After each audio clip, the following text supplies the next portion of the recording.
ओम शांति।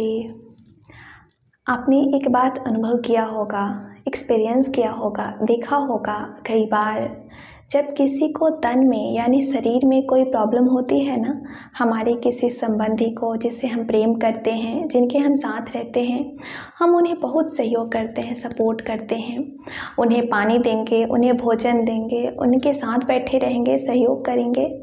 लेकिन हम सभी इस बात के अनुभवी हैं कि जब किसी को मन में प्रॉब्लम होता है, जैसे तन में बीमारी होती है तो मन में भी तो बीमारी हो सकती है ना, जिसको हम डिप्रेशन कहते हैं। जैसे WHO कहता है कि 2019 में भारत डिप्रेशन के लिस्ट में सबसे ऊपर आ गया और ये हर वर्ष बढ़ते जाएगा अगर इस पे काम नहीं किया गया तो।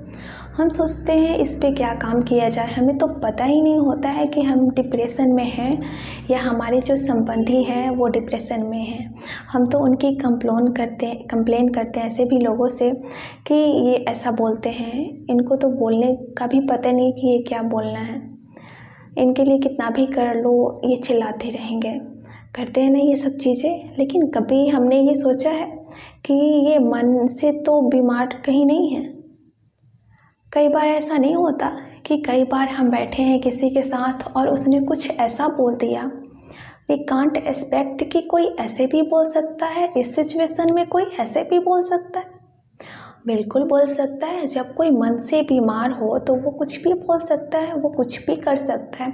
हमारे आसपास समाज में, देश में क्या ऐसी हरकतें नहीं हो रही हैं कि जो हम सोचते हैं कि हम तो ऐसा कर ही नहीं सकते, पर ऐसा कोई कर सकता है क्या? तो ये सब मानसिक बीमारियां ही तो है।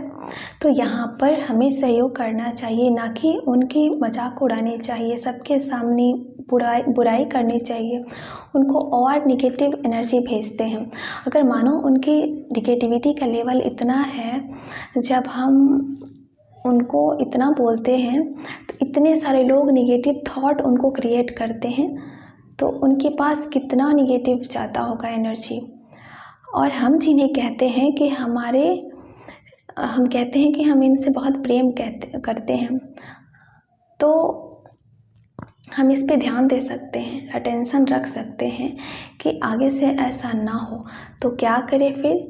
समझे इस बात को कि जब कोई तन से बीमार है, आप उसको ये नहीं बोलोगे कि चल खड़ा हो, यहाँ तक दौड़ के आ, मेरे बराबर काम कर, कभी नहीं बोलते ऐसे। कभी मन से बीमार हो तो समझ जाना चाहिए उनकी मन की कैपेसिटी उतनी नहीं है जितनी मैं कर सकती हूँ, जितना वो कर सकता है। पहले तो इस बात को समझ लेंगे तो लाइट रहेंगे। तो हमारे मन में इतनी शक्ति है कि हम चारों तरफ के व्यर्थ से हम बच सके।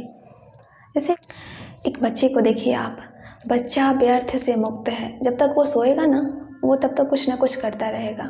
हम क्या करते हैं, कभी इसके बारे में कभी उसके बारे में सोचते रहते हैं, बेचारे मन को आराम भी नहीं मिलता, थक जाते हैं। फिर कहते हैं मैं इतना काम करते हैं, हम इतना काम करते हैं, आप क्या करते हैं? अगर हम दूसरे की परिस्थिति को समझें, दूसरे की स्थिति को समझें, तो हम एक पुण्य आत्मा कहलाएंगे, क्योंकि हमारे अंदर सिंपैथी जगेगी और सिंपैथी जगने से प्रेम और शांति के वाइब्रेशन हमसे जाए।